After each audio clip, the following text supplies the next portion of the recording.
5 children disappeared in a devastating fire in 1992, leaving their family shattered. But years later, investigators look behind their house, and what they discover changes everything.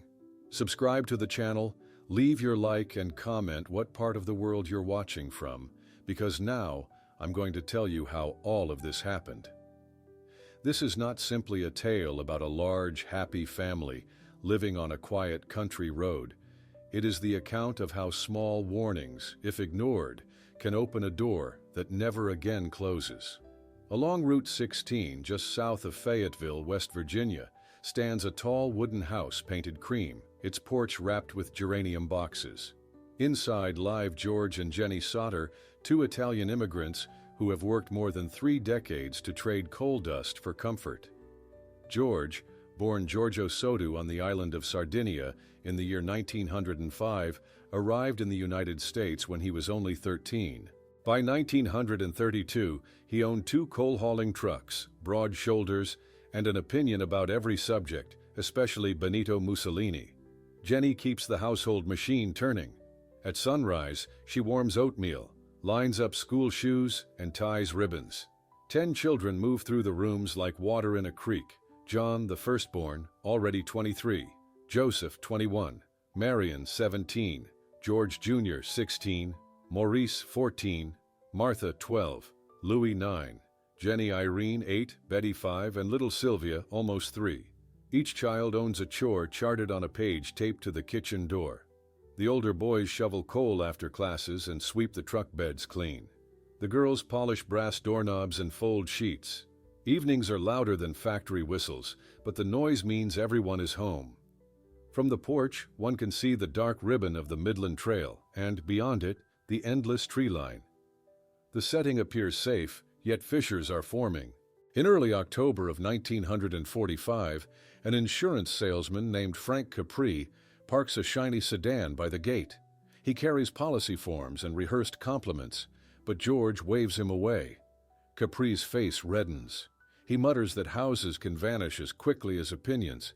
Jenny stands behind the screen door and feels a chill run up her arms. 2 weeks later, a man looking for work walks the same porch boards. He studies the electrical fuse box mounted on the side wall, nods, and says it is a tinder pile waiting for a spark. George laughs it off and offers the stranger coffee, yet Jenny writes the visitor's name on a scrap of grocery paper and tucks it inside her recipe book. Inside the house, routine continues. On Sunday evenings, after a supper of pasta and garden tomatoes, George pushes his chair back and complains about Mussolini's latest speech broadcast on the shortwave radio.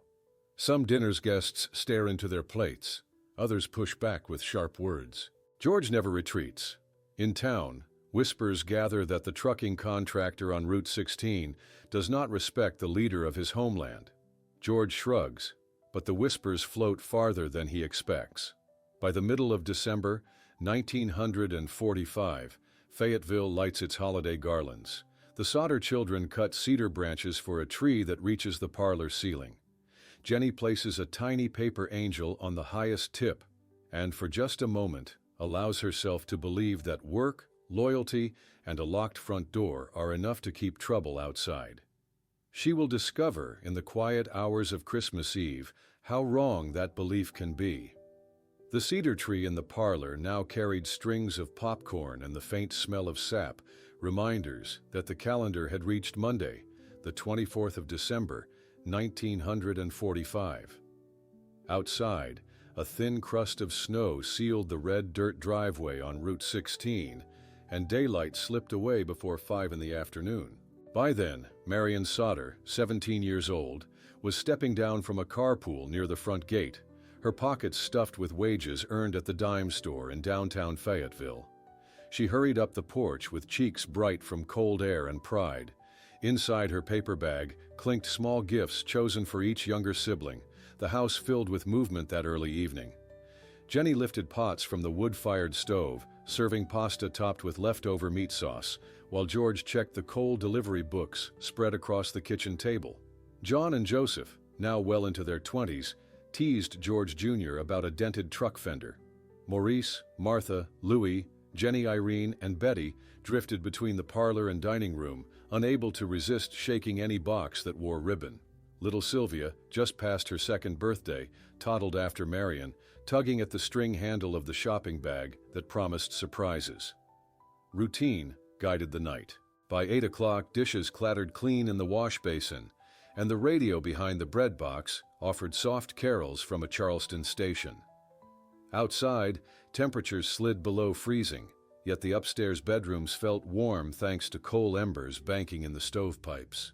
Around 9:30, George rose from his ledger, checked both exterior doors, and announced that work trucks were fueled for the next day's holiday runs. No deliveries were scheduled, but habit kept him prepared. Jenny planned an early rest, though excitement in the parlor delayed her schedule.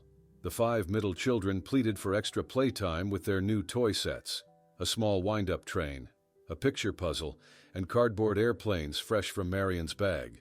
Jenny granted the request on one condition: when the clock reached 10, lights had to be switched off, curtains drawn, and the front door locked. She carried Sylvia to the downstairs bedroom at the rear of the house, laid her beneath a quilt, and listened until the toddler's breathing fell into a steady rhythm. A quick glance toward the hallway confirmed that George, John, and George Jr. had already turned in, their boots lined beside their beds after a long shift moving coal. Upstairs, wooden floorboards creaked under the weight of racing children. Maurice, 14, organized a mock airport for the cardboard planes. Martha, 12, folded puzzle edges into place on the attic floorboards. 9-year-old Louis tried to balance the wind-up train atop a narrow window ledge, while 8-year-old Jenny Irene and 5-year-old Betty passed a flashlight beam across the rafters in search of imaginary constellations. Their laughter slipped down the stairwell, traveled past holiday garlands, and reached Jenny's ears just as the mantel clock chimed 10. She rose from her chair, noted that exterior lights still glowed, and reminded herself that responsible children sometimes forget small promises. Trust, she decided, could stand one gentle test. In the quiet that followed, the Sodder house appeared to rest securely. Doors solid, windows latched, coal stoves humming. Only the faint ticking of the hallway clock hinted that events already set in motion were inching closer, measured second by second, toward the narrow space between ordinary life and the questions that would soon consume it. Shortly after the mantel clock completed its 10th chime, calm spread through the 2-story frame house. Wind rattled a loose gutter on the south wall, yet nothing inside hinted that routine had been disturbed. Jenny pulled a shawl over her shoulders, checked the kitchen stove once more, and allowed fatigue to settle. The hallway lamp, dimmed to save kerosene, cast an amber strip along the floorboards. Beyond that stripe lay the children's toys, now silent for the night. The quiet lasted roughly 2 hours. At 30 minutes past midnight, early Tuesday, the 25th of December, 1945, the telephone in George's first-floor office rang with sudden insistence. The Sodders were one of only a handful of families along Route 16 who maintained a private line, so every call felt important. Jenny woke first, crossed the hallway in stocking feet, and lifted the receiver. On the other end, she heard a woman's voice asking for an unfamiliar name, laughter in the background, and clinking glasses suggestive of a late party. Jenny explained that no person by that name lived there. The caller laughed again, then the line went dead. Replacing the receiver, Jenny noticed details that unsettled her orderly nature. The living room lamp still shone at full brightness. The curtains had not been drawn. Most troubling, the front door stood slightly ajar, letting cold air creep across the rug. She pushed it closed, turned the bolt, and clicked off the light, assuming the upstairs children had simply forgotten their promise. Preparing to return to bed, she paused to listen. From the attic playroom came no sound, no whisper, no scuffle of blankets, which she took as proof that the 5 younger ones had finally tired themselves. Satisfied, she slipped back under her quilt. 15 minutes passed. Then a solid object struck the roof over the northwest corner, followed by a rolling scrape that traveled downward toward the eaves.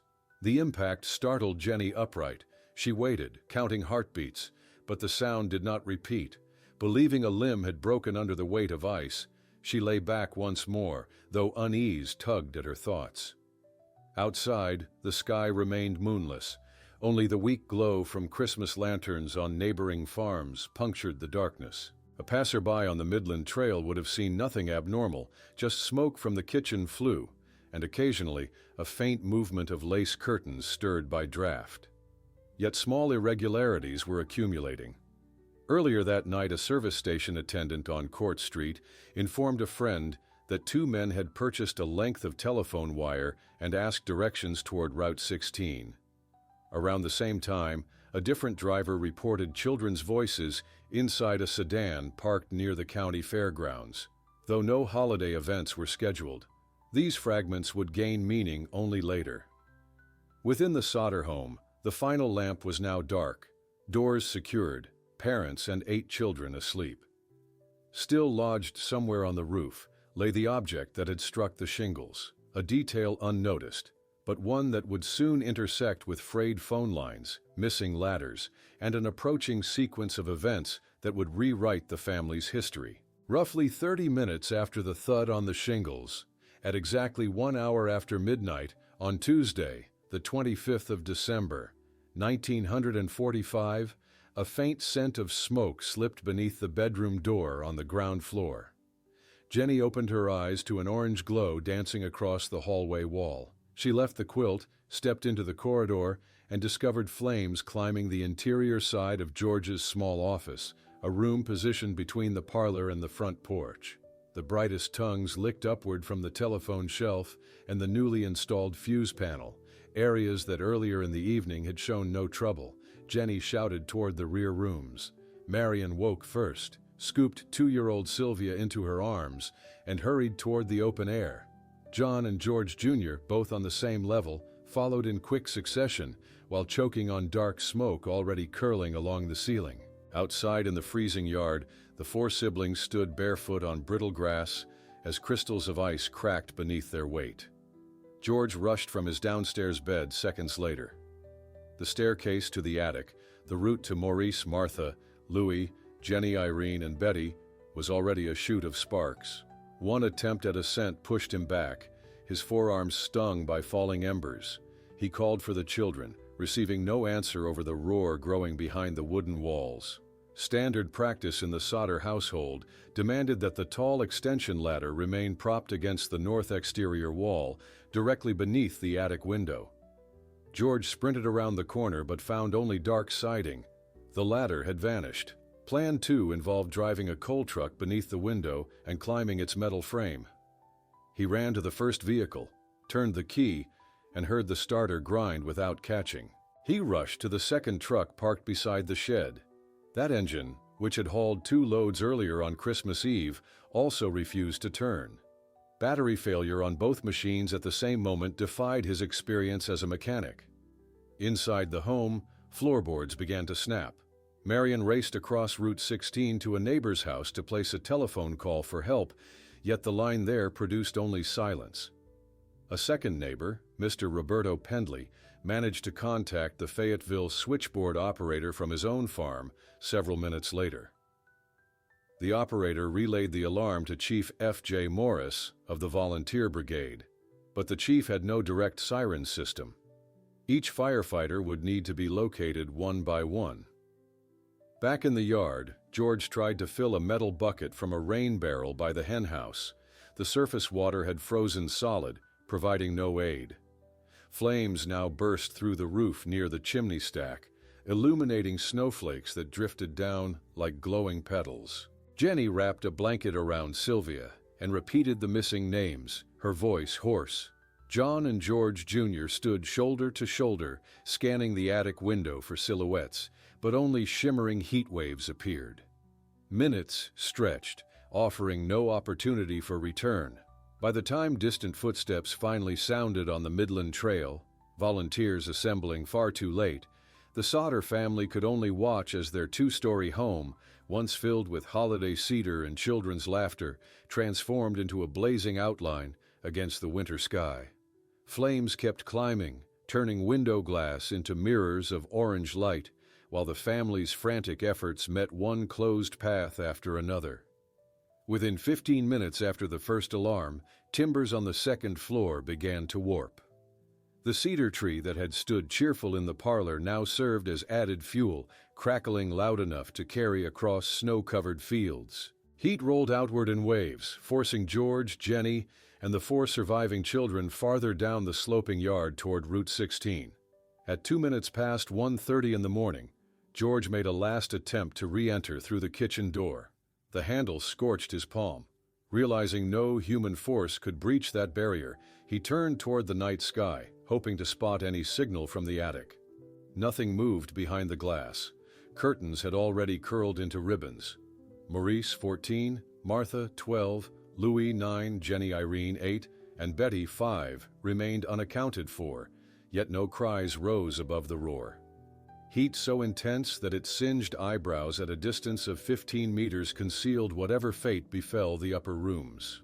Across the road, neighbor A.C. King fired his truck engine and drove south toward Fayetteville, intending to rouse volunteers in person. Lacking a central siren, the town relied on a telephone cascade to gather its brigade, and the switchboard operator still had not reached every member. King's tires left deep tracks in the snow, evidence later photographed by county deputies. Inside the solder yard, Jenny counted heads again and again, as if repetition might change arithmetic. Marion clutched Sylvia, shielding the toddler's face from embers that drifted like iron-red snowflakes. John and George Jr., teens hardened by coal work, could only pace the fence line, fists clenched at their sides. Every few seconds they glanced toward a spot where the extension ladder normally leaned. By daylight, that ladder would be discovered 30 meters downhill in a ditch, untouched by flame, yet unusable when most needed. 12 minutes after 1:30 in the morning, roofing shingles began to collapse inward. Sparks shot upward, briefly forming the shape of a funnel against the blackness. The sound resembled a freight train passing at full throttle, then shifted to a low groan as support beams failed. 45 minutes after ignition, the 2-story structure that had held 3 decades of labor shrank into a glowing rectangle no taller than a grown man's shoulders. Only the native stone chimney remained standing, its mortar steaming in the cold air. Silence followed. No crackling, no shouts, only the whistle of wind across half-melted snow. The family stood motionless before the smoking ruin, breath rising in white clouds. Somewhere beyond the ridge, faint engines finally answered. Headlamps bobbed along the Midland Trail as Chief F.J. Morris and scattered volunteers advanced on foot and in pickup beds, their arrival marking the next stage of a night already carved into memory. Chief F.J. Morris reached the property a few minutes past 8 in the morning, nearly 7 hours after the first telephone attempt for assistance. Frost still coated the pasture fence, yet the ruin before him radiated enough warmth to melt a wide circle of snow. 12 volunteers in canvas coats formed a rough perimeter, while the chief inspected what remained, a smoking rectangle of charcoal planks, a stone chimney, and a single iron bed frame twisted into a letter S. George stepped forward, face lined with soot, and explained that 5 children were missing. The chief nodded gravely, then ordered his men to rake through the debris with long poles. Fayette County possessed no modern pumping truck. The volunteers carried only shovels, buckets, and a hand-cranked water tank that arrived without sufficient pressure. Steam drifted upward each time they splashed the embers, creating a fog that clung to wool collars and eyelashes. For 2 hours the crew worked in slow rows from east to west. At 9 o'clock they cleared the spot where the attic staircase had once met the second-floor landing. No shoes, no jewelry, and no recognizable household items appeared, only layers of gray powder that crumbled at a touch. Around 9:30, Chief Morris paused beside George and offered a preliminary opinion. Heat from the blaze had likely consumed every physical trace of the lost children. He cited house fires in coal country that had reached similar temperatures, though those examples lacked formal documentation. Jenny, standing a few paces back with Sylvia wrapped in a blanket, listened without comment, but pressed her hand against her heart as though steadying it. By 10 o'clock, the volunteer line reached the rear foundation wall. Again, no fragments surfaced, not a single hinge, belt buckle, or toy piece from the Christmas gifts, opened only hours earlier. Despite the absence of evidence, the chief concluded the search, explaining that the site would remain warm for another day, and further digging could resume later if needed. He then wrote a brief note in his field pad, suggesting faulty electrical wiring as the most probable spark, a theory that would soon travel through county offices before any electrician examined the panel. George tried to counter the explanation, describing recent upgrades to the fuse box and reminding the chief of the earlier impact noise on the roof. The conversation ended politely but firmly. The volunteers were due back at holiday meals, and their shift had already consumed the better part of Christmas morning. When the trucks finally rumbled away, only the family and a few neighbors remained on Route 16. George borrowed a shovel and continued alone, turning ashes until sunset. Jenny returned to the yard gate every half hour, scanning the road as if a car might arrive bearing the 5 children alive and unharmed. Neither task produced results. By evening, official voices in Fayetteville were already labeling the incident a tragic accident and preparing paperwork to close the matter. That swift certainty would confront the Sodders with new obstacles long before their tears had time to dry. Only 24 hours after the blaze, Fayette County authorities typed draft certificates stating that Maurice, Martha, Louis, Jenny Irene, and Betty Sodder had perished in an accidental house fire during the early morning of Tuesday, the 25th of December, 1945. The paperwork rested on a courthouse desk before George and Jenny finished their second night of uneasy sleep at a neighbor's home. Officials assured the couple that no further inquiry was necessary. The family's grief, they said, would heal more quickly once the matter was formally closed. George refused to sign. He pointed to facts that clashed with the accident theory. First, electrical experts later noted the household wiring had passed inspection only 2 months prior, making a spontaneous short less plausible. Second, Jenny recalled lights shining brightly while she fled the burning house, a detail that suggested the circuits remained functional during the initial stage of the blaze. Third, a telephone repairman summoned on Wednesday morning climbed the utility pole and confirmed that the cable feeding the Sodder residence had been cut at a height of nearly 4 meters. The severed ends showed clean edges, not melting. That same day, John located the missing extension ladder in a shallow drainage ditch roughly 23 meters downhill from its usual spot. The wooden rails were intact and unscorched, implying removal before the fire took hold. A mechanic inspected the family's 2 coal trucks on Thursday. Both starters turned easily once he reconnected wires that had been pulled loose from the engine blocks. Each discrepancy sharpened George's suspicion that the blaze served as cover for something more deliberate. Neighbors began sharing small observations. A bus driver traveling the Midland Trail before dawn reported seeing bright balls of fire arcing toward the Sodder roof around 1 hour after midnight, the same period when Jenny heard the object strike shingles. A young couple returning from a holiday dance told deputies they noticed a sedan parked at the Italian cemetery entrance 2 kilometers south of the property. Inside the vehicle, they believed, sat several children who resembled the Sodder youngsters, though heavy snowfall limited their view. While these accounts circulated, an older grievance resurfaced. In October, only weeks before Christmas, insurance salesman Frank Capri had warned George that his outspoken criticism of Benito Mussolini might invite trouble. Capri repeated the statement to a deputy when questioned on Friday, yet insisted it was no more than heated rhetoric following a rejected policy. The deputy recorded the remark, but pursued no additional angle. Local newspapers printed a brief summary on Saturday, the 29th of December, framing the incident as a seasonal tragedy. Readers learned that the community planned a joint funeral service, even though no remains were available for burial. George and Jenny attended the planning meeting but declined the ceremony, explaining that without physical proof, they would regard their 5 children as missing rather than lost. That stance placed them at odds with town officials, and within days set in motion a private investigation that would overshadow every other task in their lives.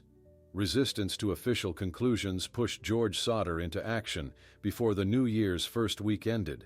On Monday, the first day of January, 1946, he traveled 40 kilometers east to Oak Hill and hired private investigator Charles Clifton Tinsley, a former railroad inspector known for methodical note-taking and a network of tavern informants.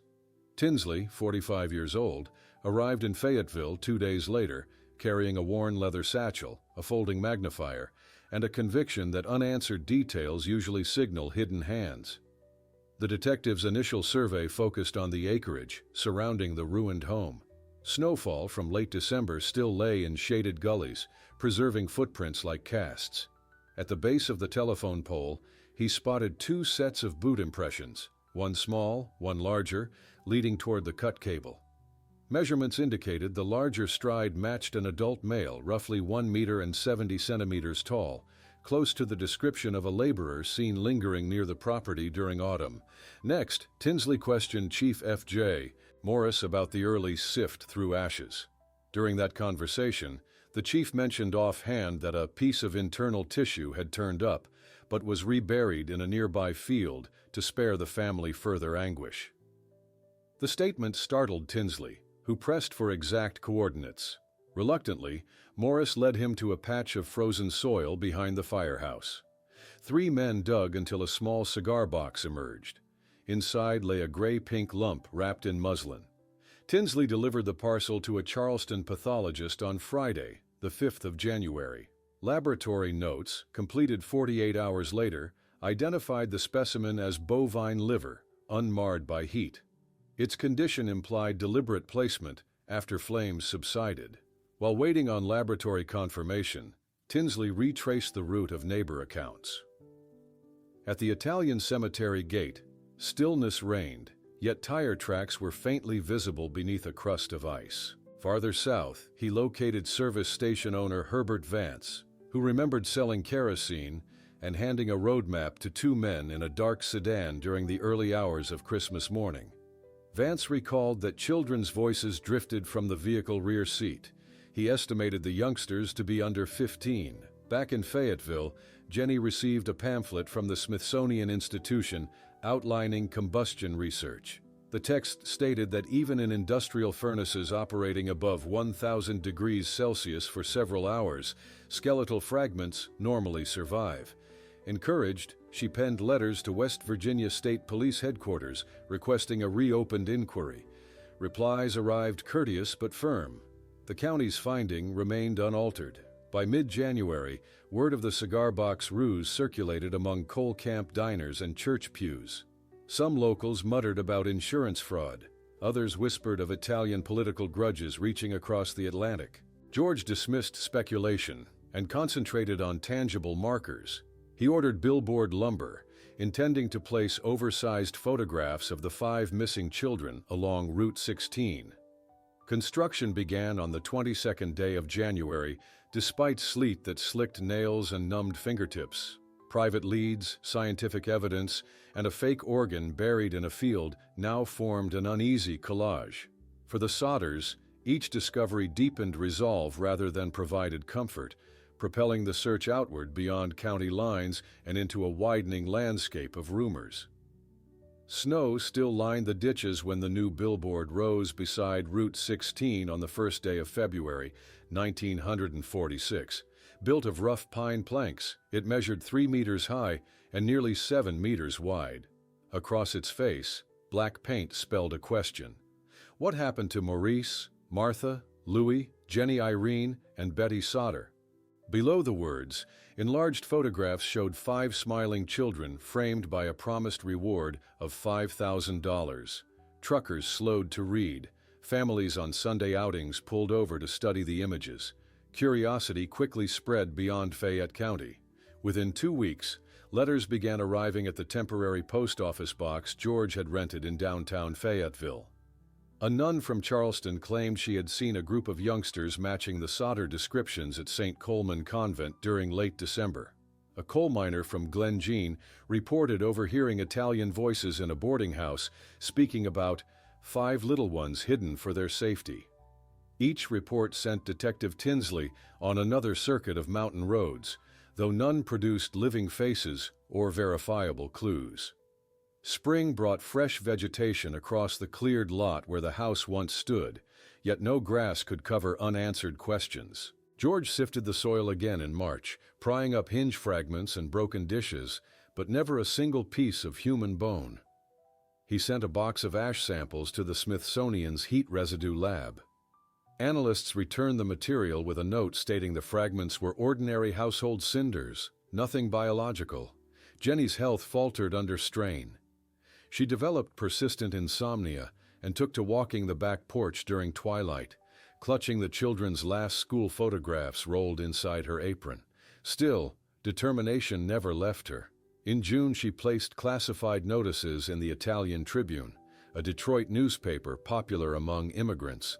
2 columns appeared on the 19th day of that month, and one reader soon responded from St. Louis, Missouri. The caller insisted that a young woman resembling Martha had recently enrolled in a parochial school under a different surname.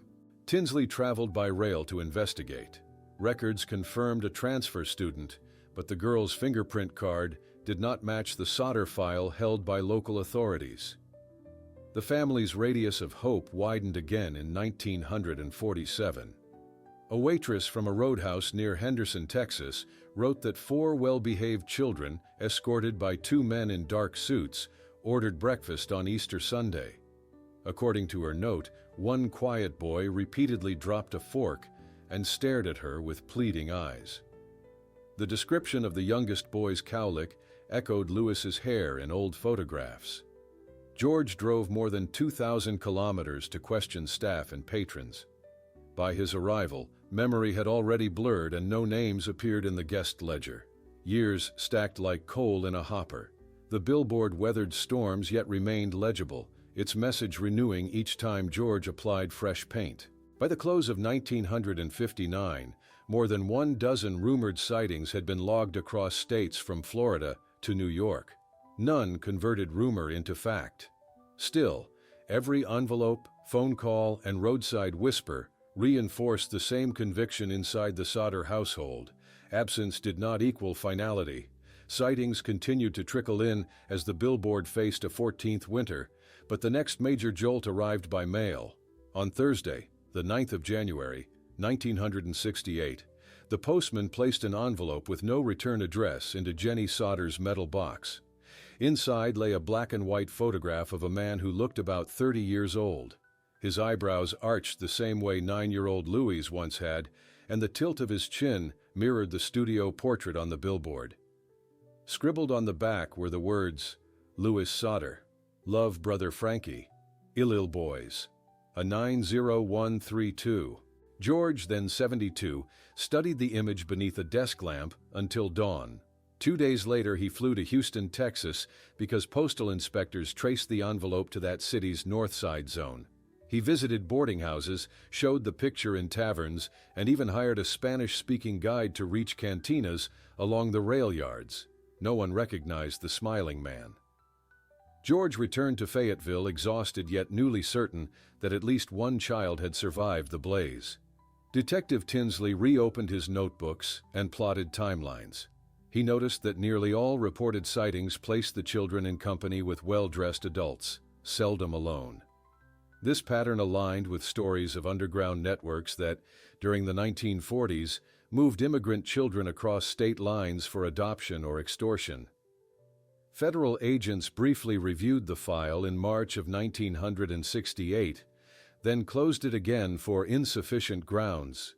The photograph remained the strongest single artifact ever to surface, but its numeric code defied decryption. Winter turned to spring, and George's health faltered. Persistent chest pain forced him to limit billboard maintenance to shorter intervals. Even so, on Saturday, the 5th of April, 1969, neighbors saw him balancing on a rung, black paint tin in hand, touching up the letter R in the word reward. 3 weeks later, after spending an afternoon searching an abandoned coal shaft near Ansted, he passed quietly in his sleep. Jenny, dressed in black from that morning forward, ordered the billboard lights kept on each night. Jenny nurtured the case for 2 further decades. She filed handwritten updates with the National Center for Missing Persons when it opened in Washington in 1984, enclosed copies of the Houston photograph, and added forensic age-progressed sketches. Visitors to the Sodder property found her seated at a kitchen table covered with clippings, mailing labels, and magnifying glasses. She taught Sylvia, now a grown mother, how to maintain 3 thick binders of correspondence. When Jenny passed in 1989, county workers removed the weather-worn billboard, citing safety concerns. Some locals felt the landmark should stand, yet without George's ladders and Jenny's paint, the structure soon leaned at an unsafe angle. Its absence made Route 16 feel strangely wider, but the mystery did not shrink with the timber. Today, Sylvia Sodder Paxton, in her 8th decade, safeguards the family archive from a small ranch house near St. Albans. She still receives emails from amateur genealogists, still answers late-night phone calls from podcasters and students. 5 certificates of passing were never filed. 5 entries in the national database remain listed as missing, not presumed gone. Each holiday season, Sylvia sets out 10 stockings, an act that began when she was 2 and never seemed worth stopping. On quiet evenings, she studies the Houston photograph, wondering if the man's eyes ever recognized his own childhood face staring back from a billboard on a cold West Virginia road.